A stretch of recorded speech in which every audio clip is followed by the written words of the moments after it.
네, 안녕하십니까. 반갑습니다. 원앤원 TV입니다. 자, 오늘은 여러분들하고요, 똘똘한 한 채, 똘똘한 선택, 새만금에 대해서 한번 알아보도록 하겠습니다. 이번에 4월 10일 날 부동산 정책이 발표가 되었습니다. 이런 부동산 정책 이후로 더욱더 강남권 일대의 아파트, 그러니까 똘똘한 아파트들은 더욱더 상승하는 효과가 발생을 하였고, 그리고 지방 아파트 같은 경우는 오히려 이제 하락하는 그런 양상으로 좀 가고 있다라고 보면 될 수가 있겠습니다.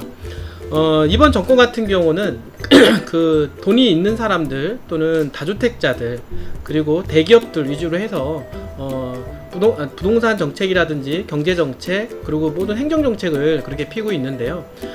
실질적으로는 취지 자체는 좋습니다. 왜냐하면 서로 공평하고 균등한 어떤 경제를 이렇게 이루어 나가겠다라고 하는 이런 부분들은 좋긴 한데, 이런 부분들의 어떤 부작용이 발생을 하고 있다라고 하는 겁니다. 오히려 더 양극화 현상이 더욱더 벌어지고 빈부의 격차가 더욱더 벌어지고 교육에 대한 어떤 질적인 어떤 교육 수준도 좀 많이 벌어지고 있는 그런 상황에 지금 부동산 또한 마찬가지로 똘똘한 한 채 위주로 해서 똘똘한 주택 위주로 해서 가격 어떤 괴리 현상이 좀 벌어지고 있다라고 하는 좀 안타까움을 금치 못하겠다라고 말씀드릴 수가 있겠는데요. 주택시장도 마찬가지고 그리고 땅도 마찬가지라고 그럴 수가 있겠습니다. 땅도 이제 앞으로는 이제 똘똘한 땅은 더욱더 많이 올라갈 것이고, 그렇지 않은 땅 같은 경우는 다소 주춤하거나 오히려 더 하락할 수 있는 여지가 발생을 한다라고 볼 수가 있겠습니다.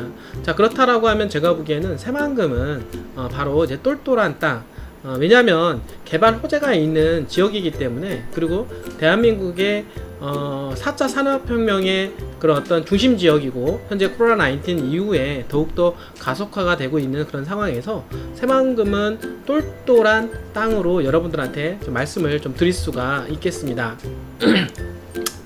자, 이번에 그 7월 10일 부동산 대책 다주택자들은 더욱더 이제 코너를 이제 몰게 되었는데요.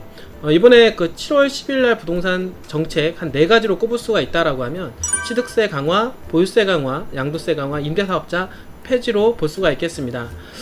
취득세 같은 경우는 1가구 2주택에서는 8% 또는 3주택 이상은 12%까지 엄청나게 강화를 했다라고 볼 수가 있겠는데요. 한마디로 말해서 집을 사지 마라 라고 하는 뜻이겠죠.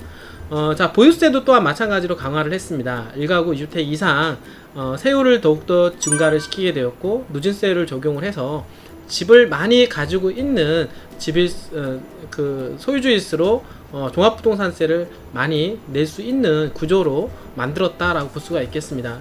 뿐만 아니라 양도세도 강화를 했는데요. 일시적인 단기간에 거래하시는 분들, 1년 안에 사고팔고 하시는 분들 또는 2년 안에 사고팔고 하시는 분들은 세금이 좀 많이 강화가 됐고, 그리고 1가구 2주택 이상에 대해서 3년 이상 보유했을 때도 마찬가지로 세금에 대한 부분들이 세율을 더욱더 강화를 시켰다라고 볼 수가 있겠습니다. 자, 그 얘기는 뭐냐면 취득세를 강화를 시킴으로 해서 집을 사지 마라 라고 하는 수요를 이제 꺾게 되는 것이고, 또 양도세를 강화를 한 거는 집을 파는 것에 대해서 불로소득은 국가에서 인정을 하지 않겠다라고 하는 취지로 이번 정책이 나왔다라고 볼 수가 있는 것입니다. 뿐만 아니라 임대사업자를 이제 폐지를 하게 되었는데요. 이 부분에 대한 것은 시장에 좋은 물건에 대한 공급량이 떨어지다 보니까 임대사업자를 폐지함으로 해서 물량을 공급을 하겠다라고 하는 정책적 의지다라고 이제 볼 수가 있는 것입니다. 자, 이렇게 보면은 매물이 많이 나올 것 같습니다. 매물이 또 많이 나와야 또 시장이 또 안정화가 되고 주택시장이 좀 안정화를 찾을 수가 있는데, 그러나 시장은 그렇게 뜻대로 흘러가고 있지 않다라고 하는 것입니다. 취득세가 강화가 되었기 때문에 물론 집을 사는 사람들은 덜하게 될 것입니다. 하지만 여기에도 허점이 있는데요.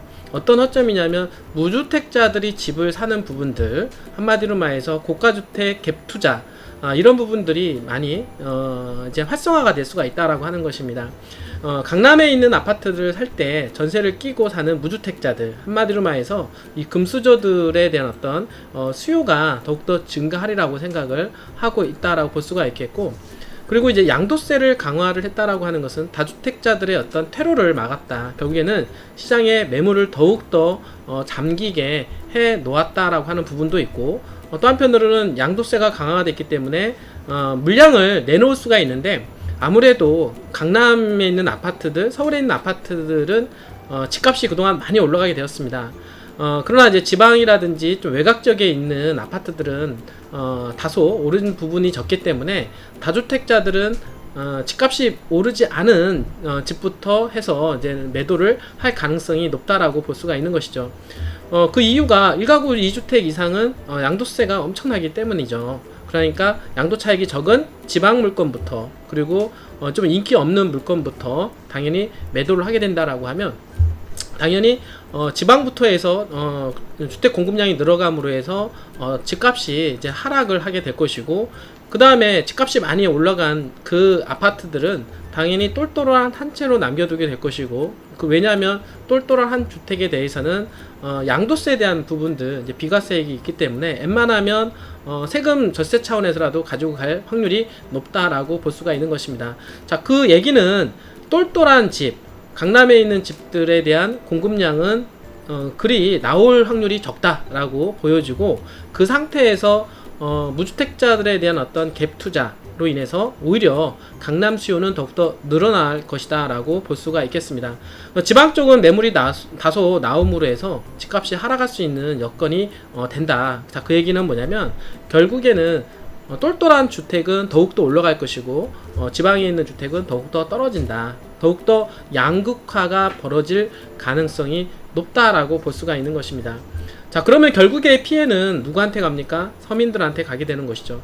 결국에는 집이 좀 있고 돈 있는 사람들, 정부에서 세금을 더 많이 걷어 들이려고 하지만, 이러한 세수에 대한 부분들을 저소득층, 한마디로 말해서 어려운 사람들한테 전가를 시키게 된다는 거죠. 결국에는 어려운 사람들이 더욱더 어려워지게 되는 빈부의 격차 또한 벌어질 가능성이 높다라고 말씀을 드릴 수가 있겠습니다. 결국에는 똘똘한 한 채가 더욱더 기승할 것으로 예상을 한다라고 볼 수가 있는 것입니다.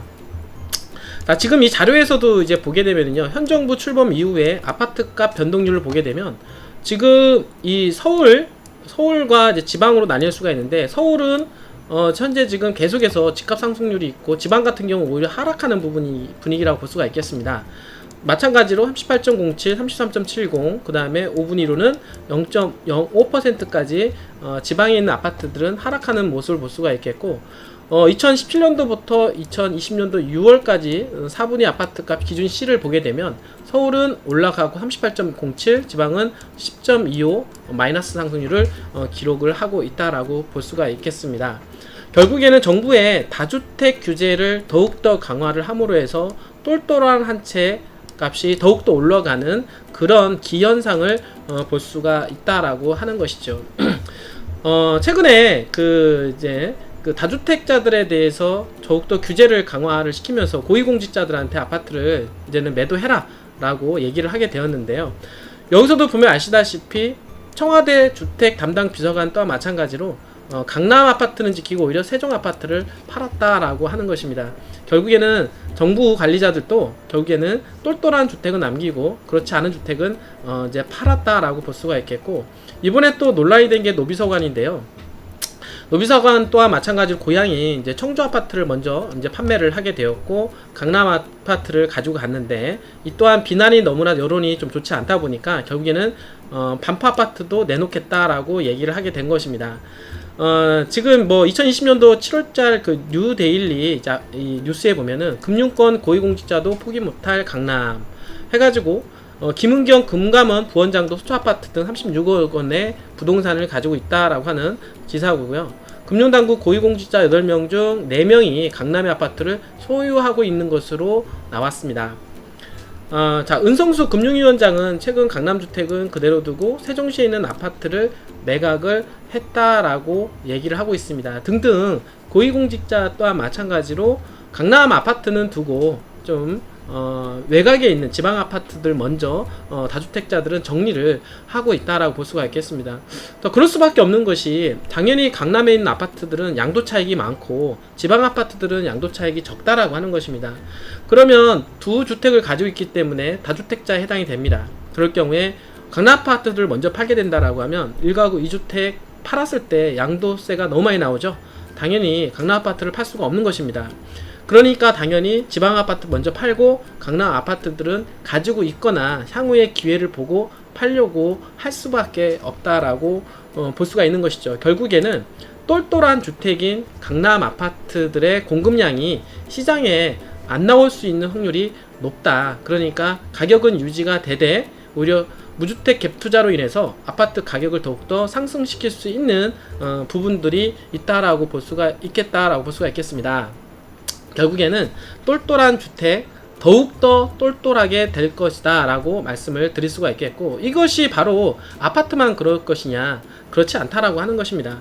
당연히 토지에서도 그런 현상이 벌어지게 되는데요. 일반적으로 이제 그 토지 같은 경우는 이제 용도 지역으로 이제 세분화시키겠는데요. 도시 지역과 비도시 지역. 자, 도시 지역 같은 경우는 흔히들 주거지, 상업지역 이런 땅들을 얘기를 하고 있고요. 비도시 지역 같은 경우는 관리지역, 농림지역, 자연환경보전지역 이렇게 얘기를 할 수가 있겠습니다. 여기서도 이제 볼 수 있듯이 이제 똘똘한 그 땅이다라고 하는 것은 도시 지역 이렇게 말씀을 드릴 수가 있겠고, 그 중에서 도시 지역 중에서 상업 지역, 주거 지역 요 부분들은 이제 똘똘한 용도다라고 볼 수가 있겠습니다. 실질적으로 보게 되면 2020년도 1분기 전국 용도지역별 가격 현황을 보게 되면요, 역시나 주거지역의 땅값이 가격 상승률이 보존관리 비도시지역에 있는 또는 농림지역에 있는 땅들보다도 훨씬 더 상승률이 높았다라고 하는 것입니다. 자, 이 얘기는 당연히 개발 가능한 똘똘한 땅 위주로 해서 지가 상승률이 더욱더 높다라고 볼 수가 있다라고 하는 것이죠. 아파트뿐만 아니라 토지도 이런 어떤 똘똘한 땅이 더욱더 이제 똘똘하게 되고 더욱더 지가 상승이 더욱더 크다라고 볼 수가 있겠는데, 자, 이런 어떤 전체적인 분위기 상에서 더욱더 개발 호재가 있다라고 하면 더욱더 똘똘한 땅은 더욱더 많이 올라갈 가능성이 높다, 이렇게 볼 수가 있겠는데요. 그 얘기는 뭐냐면 새만금을 여러분들한테 말씀을 드릴 수가 있는 것입니다. 새만금은 여러분들이 지금 현재 개발 호재가 충분하다라고 볼 수가 있겠죠. 왜냐하면 결국에는 가격이라고 하는 것은 공급과 수요에 의해서 가격이 결정이 되는데, 수요를 자극할 수 있는 그런 호재가 많다라고 하면은 당연히 땅값을 부추길 수 있는 가능성이 높다라고 하는 것이고, 당연히 땅값이 올라간다라고 할 때 자극이 될 수 있는 부분들은 더욱더 도시지역 내에 있는 주거지역들이라고 볼 수가 있는 것입니다. 자, 새만금은 여러분들 아시겠지만은 현재 지금 미래형 전기자동차, 그리고 스마트 수변도시, 그리고 크루즈, 그리고 태양광, 재생에너지, 그 다음에 수소, 그리고 드론 등 최첨단 산업이 들어가는 곳이고 4차 산업혁명의 메카다라고 볼 수가 있겠습니다. 그리고 최근에 코로나19 이후로 4차 산업혁명이 더욱더 가속화가 됨으로 해서 새만금에 대한 개발 심리는 더욱더 높아지고 있다라고 볼 수가 있겠습니다. 자, 그러다 보니까 새만금이 땅값이 계속해서 올라가는 모습을 볼 수가 있겠는데요. 지금 보면은 이 하단에 있는 그래프는 비도시 지역에 있는 땅이라고 볼 수가 있겠고, 그 상단에 우상향하고 있는 땅은 도시지역에 있는 땅으로 볼 수가 있겠습니다.